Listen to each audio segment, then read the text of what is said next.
세상에 떠도는 기묘한 괴담들. 첫 번째 이야기, 사람이 귀신보다 무섭다. 중학교 때입니다.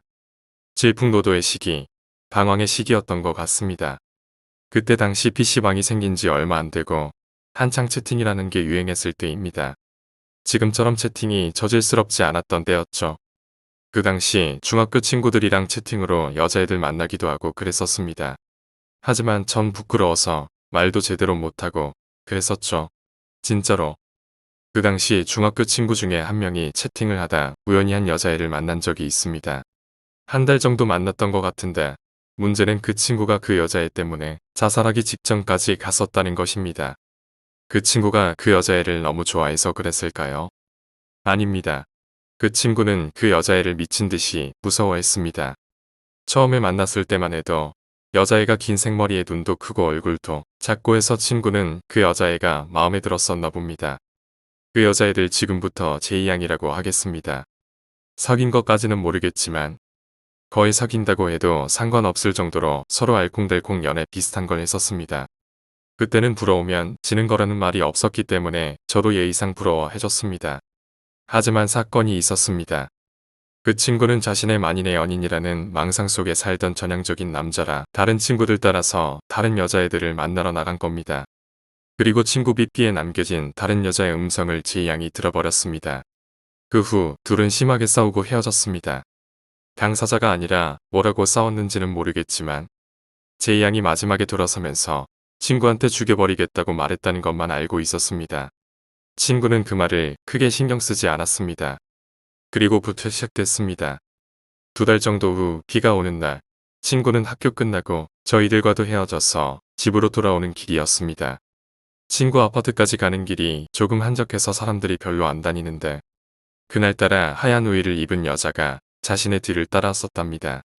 한참을 걸어 자신의 아파트 정문까지 왔는데도 그 여자애가 따라오길래 대부분의 남자들이 그렇듯이 혹시나 자신을 사모하는 소녀들 중에 한 명일까 라는 생각에 그 여자애들 힐끗 돌아봤는데 얼굴을 잘 보이지 않지만 아직 가을인데도 겨울인 것처럼 껴입은 옷에 마치 불로 태운 듯한 곱슬거리는 머리결 때문에 친구는 자신을 사모하는 소녀는 아닐 거라는 확고한 생각에 아무 생각 없이 아파트 입구로 들어섰다고 합니다.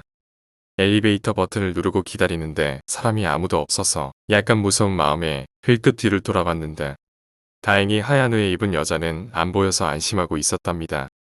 그렇게 엘리베이터가 도착하고 엘리베이터 안에 들어가 버튼을 누르려고 하는데 친구 눈에 그 하얀 의에 입은 여자가 입구에서 걸어들어온 게 보였다고 합니다. 그런데 그 여자 손에 칼이 과도라고 하기엔 크고 구업칼이라고 하기엔 작은 칼이 손에 들려 있었습니다. 친구는 순간 죽을지도 모른다는 생각에 우선 미친 듯이 닫기 버튼을 눌렀습니다. 엘리베이터 문이 닫히기 시작하자 친구 눈엔 그 여자가 달려오는 모습이 보이고 여자 얼굴이 보였는데 바로 제이양. 문이 닫히기 직전 6층에 살던 그 친구는 자신도 모르게 다른 층인 8층을 눌렀습니다.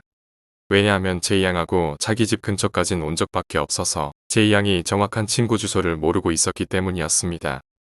엘리베이터가 8층에 도착했어 띵하는 소리와 함께 문이 열렸고 문이 열리기 전 친구는 제이양이 문 앞에 없기를 간절하게 빌었다고 합니다. 다행히 제이양은 보이질 않았고 친구는 안심하며 천천히 계단을 내려가는데 밑에 층에서 사람이 올라오는 소리가 희미하게 들리길래 순간 깜짝 놀란 친구는 자기도 모르게 7층에 숨어버렸고 6층에서 희미하게 누군가 올라오는 소리가 들렸답니다.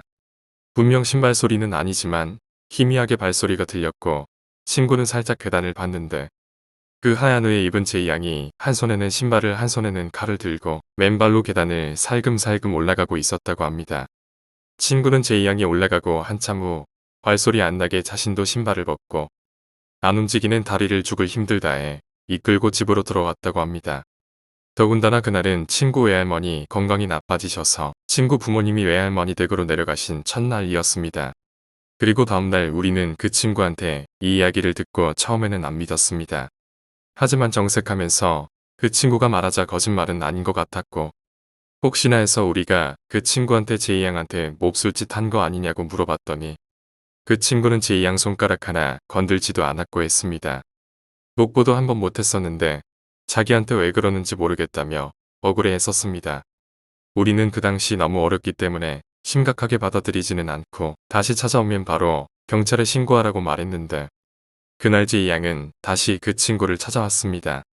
다음 날은 다행히 비는 오지 않았습니다.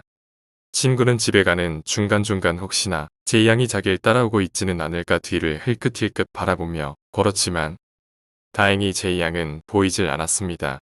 아파트 입구까지 들어왔지만 제이양의 모습은 역시 보이질 않았고 안심한 친구는 엘리베이터를 타기 위해 버튼을 누름과 동시에 엘리베이터가 몇 층에 있나 확인했는데 확인한 순간 친구는 온몸에 소름이 돋는 걸 느꼈답니다. 왜냐하면 우연일지도 모르지만 엘리베이터가 어제 친구가 내렸던 8층에 멈춰 있었기 때문이었습니다. 친구는 엘리베이터가 내려오는 동안 제이양이 8층에 기다리고 있으면 어떻게 하나 고민했답니다. 그리고 엘리베이터가 1층에 도착. 친구는 혹시나 제이양이 엘리베이터에 타고 있을지도 몰라서 잔뜩 긴장했지만 다행히 빈 엘리베이터였고 친구는 엘리베이터에 타서 8층을 누르고 문이 닫히기 전 다시 엘리베이터에서 내려서 신발을 벗고 계단으로 걸어 올라갔답니다. 친구는 계단으로 올라가면서도 중간중간 엘리베이터 층수를 확인했고 8층에 엘리베이터가 도착하자 친구는 만약 8층에 있다면 제이양이 속아서 열받아 했을 생각을 하자 그 상황에 웃음이 나왔답니다.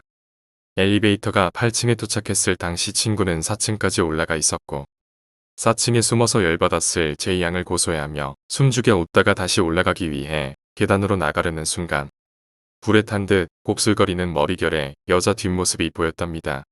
바로 제이양 진짜 제이양이 기다리고 있었던 것입니다. 친구는 4층에서 3층으로 내려가고 있는 제이양의 뒷모습을 본 것이었습니다. 친구가 조금만 빨리 계단으로 나왔어도 제이양하고 마주칠 뻔했었습니다. 그리고 이번에는 제이양이 진짜 발자국 소리 전혀 안 나게 계단을 내려가고 있었던 것입니다.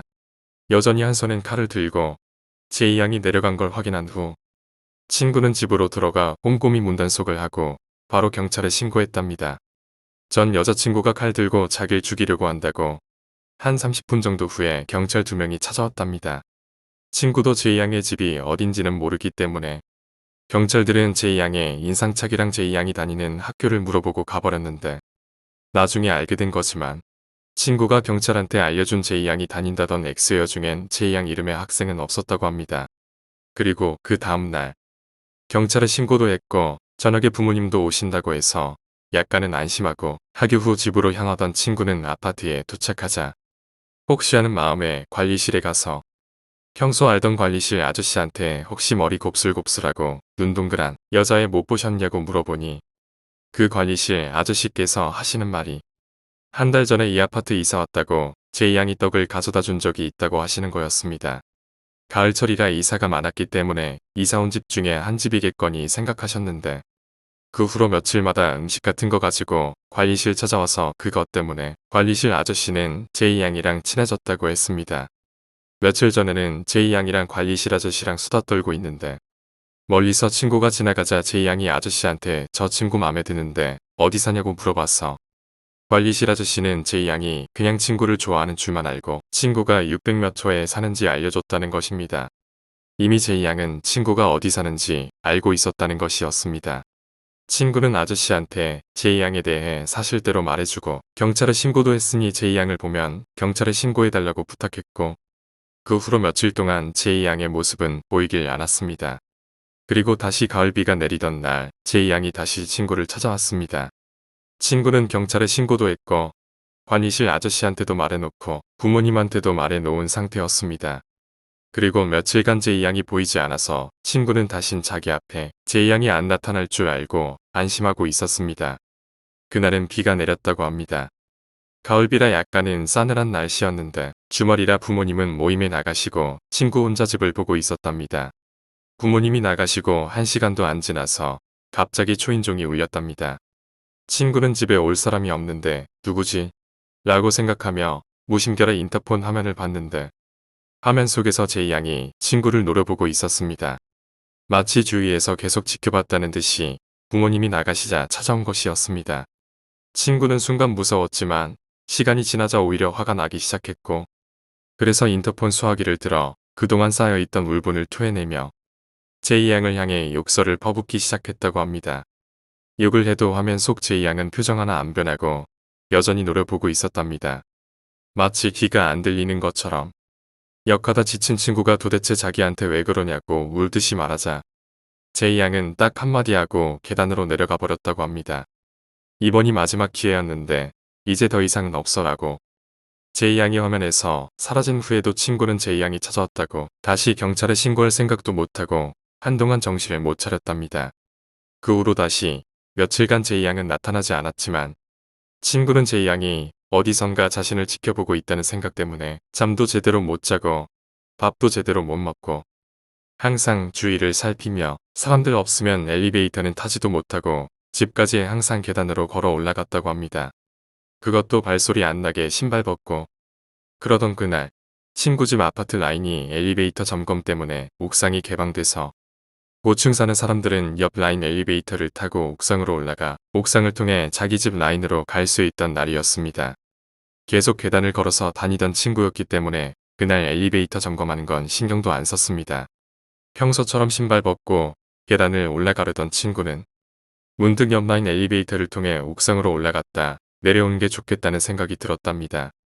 그리고 옆 라인으로 들어가서 엘리베이터를 기다렸는데 친구 집 라인 엘리베이터 점검 때문에인지 엘리베이터를 타려는 사람이 몇 명 있어서 친구는 안심하며 엘리베이터를 탔다고 합니다.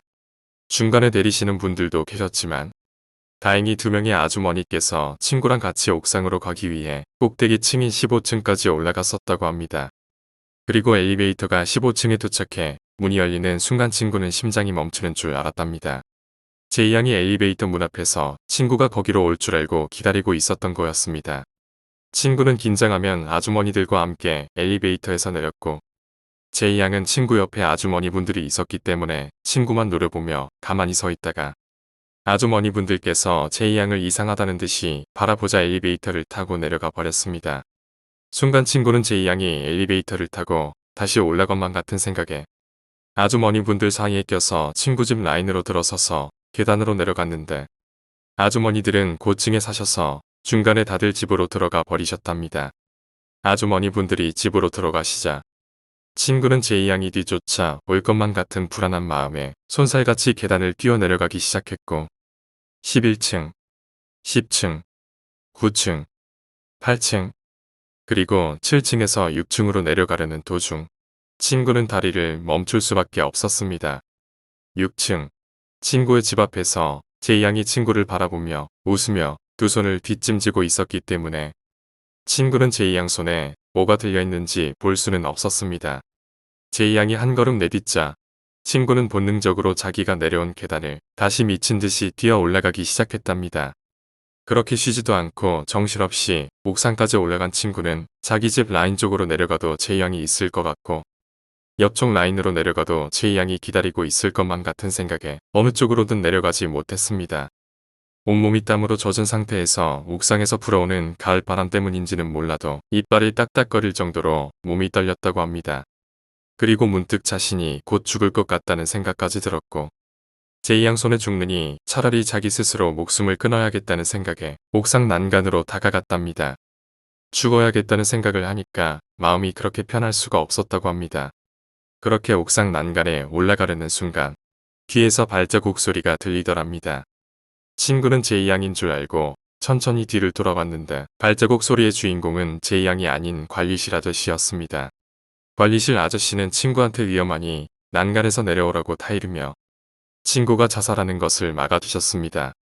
친구는 관리실 아저씨와 같이 있었기 때문에 그나마 마음을 좀 진정시키고 그렇게 아저씨와 함께 계단을 내려가는 순간 친구의 눈에 제이 양이 천천히 계단을 올라오는 모습이 보였답니다. 마치 더 이상 도망칠 곳은 없다는 듯 아주 천천히 계단을 올라오고 있었답니다. 순간 제이 양을 보고 친구는 심장이 떨어지는 것 같았으나 곧 관리실 아저씨와 함께 있다는 사실을 인지하고는 마음 굳게 먹고 제이 양에게 다가갔답니다. 3m 거리. 여전히 제이 양은 한 손을 뒤로 숨기고 있었고 2m 남았을 때 갑자기 관리실 아저씨가 친구의 양팔을 꽉 잡았답니다. 놀란 친구는 아저씨를 돌아보았는데 아저씨의 굳은 표정을 보고 친구는 뭔가 잘못됐다는 생각이 들었답니다. 그리고 다시 제이 양을 돌아보니 바로 코앞에 다가와 웃고 있었고 제이 양 손에 언뜻 칼이 보이더랍니다. 순간 친구는 살기 위해 제이 양을 그대로 발로 차버렸고 허벅지가 칼에 베인 듯 불에 데인 것처럼 화끈한 느낌이 들었지만 이 양 물고 관리실 아저씨를 뒤통수로 찍어버린 다음 제 양을 옆을 지나 무작정 아래층을 향해 뛰어내려갔다고 합니다. 뒤에 이어 친구를 뛰어 쫓아오는 발소리가 들리기 시작했답니다. 친구는 자신의 집인 6층까지 달려 내려갔으나 왠지 집 현관문 열다가 잡힐 것 같은 느낌에 그대로 1층까지 달려 내려갔답니다. 1층에 도착해 아파트 입구에 나오는데 마침 장보고 들어오시는 부모님이 하고 마주친 것입니다. 친구 부모님은 허벅지에 피를 철철 흘리며 나오는 친구 모습에 놀랐고 친구는 부모님을 만나자 긴장이 풀렸던지 자기 허벅지에서 나오는 피를 보고 그대로 기절했답니다. 그날 제 양은 친구 아파트를 배회하다가 출동한 경찰한테 잡혔습니다. 친구가 경찰서에서 듣게 된 얘기인데 제 양은 중학생이 아니라 18살이었고 학교를 다니지 않았으며 정신과 치료를 받은 적이 있다는 것입니다. 그리고 관리실 아저씨는 제 양하고 아무 상관없던 사람이었는데 한 달 전부터 제 양하고 동거를 했었고 친구가 제 양한테 말로 표현할 수 없을 정도로 심한 짓을 했다고 말하며 제 양이 관리실 아저씨를 꼬셨더랍니다. 지금은 뭐 하나 모르겠습니다. 제 양. 그 친구랑도 연락이 끊겨서 지금 뭐 하나 모르겠습니다. 두 번째 이야기. 쓰레기통이 비어 있었다. 전에 살던 아파트에서 있었던 일이다. 내가 살던 곳은 지은 지 30년은 더 된 낡아빠진 2층짜리 목조 아파트였다. 역 근처에 있었지만 워낙에 오래된 곳이라 그런지 주변 집들에 비해 집세가 훨씬 쌌다. 다른 곳보다 싼 집을 찾아 모인 사람들이 사는 곳이니 당연히 주민들도 그리 유복한 사람은 없었다. 하루 종일 기침만 하고 있는 노인에 사시사철 뭔 소리인지도 모를 말로 싸움만 일삼는 외국인 부부까지. 당신 아는 프리터라 일은 하고 있었지만 수입은 적었다. 그리고 언제부터인가 방에 이상한 일들이 일어나기 시작했다. 처음에는 사소한 것이었다. 버린 적이 없는데 쓰레기통이 비워져 있었다. 쓰레기를 훔쳐갈 사람이 있을 리 없으니 그저 내가 착각한 것이라 생각했다. 하지만 며칠 뒤 요 쓰레기통이 비워져 있었다. 나는 확신했다.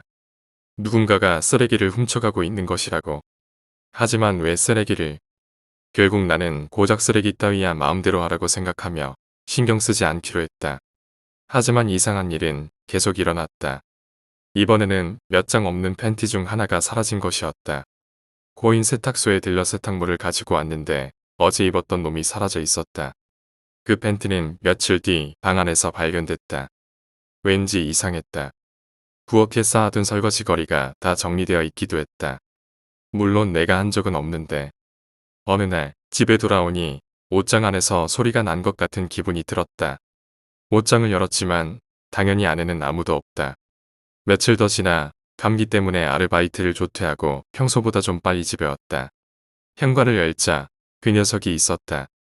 다 쓴 나무젓가락을 빨며 그 여자는 나를 보았다. 나는 큰 소리를 지르며 밖으로 도망쳤다. 주변 사람한테 전화를 빌려 경찰을 불렀고 곧 경찰차가 왔다. 사정을 말하자 경찰은 집을 조사하러 들어갔다. 밖에서 기다리고 있자 여자의 고함 소리가 들리더니 곧 경찰한테 잡혀 나왔다. 다음 날 경찰서에서 연락이 와 찾아갔다. 범인은 옆집에 혼자 사는 여자였다. 정신적으로 문제가 있어 통원 치료를 받고 있다고 했다. 낡은 아파트라 벽장 천장은 쉽게 떼어낼 수 있어 거길 통해 내 방으로 드나들고 있었던 듯했다. 처음에는 그저 옆집에 누가 사나 하는 호기심에서였지만 그것이 점차 연애 감정으로 바뀌었다고 한다. 내가 그 여자를 본 건 그날이 처음이었다. 긴 머리카락에 잔뜩 야인 모습은 꽤 기분 나빴다. 경찰관은 내게 말했다. 저 여자는 정신병이 있으니 곧 석방될 거라고 웬만하면 이사를 하는 게 안전할 거라고. 나는 짐을 정리해 친구네 집에 잠시 얹혀 살다가 지금 살고 있는 아파트로 이사했다. 그 일이 있고 1년 정도 지나 서서히 잊어가고 있을 무렵 문득 나는 집 정리를 하다 앨범을 펼쳐보게 되었다. 내 사진 옆에는 그 여자의 사진이 풀로 붙어 있었다.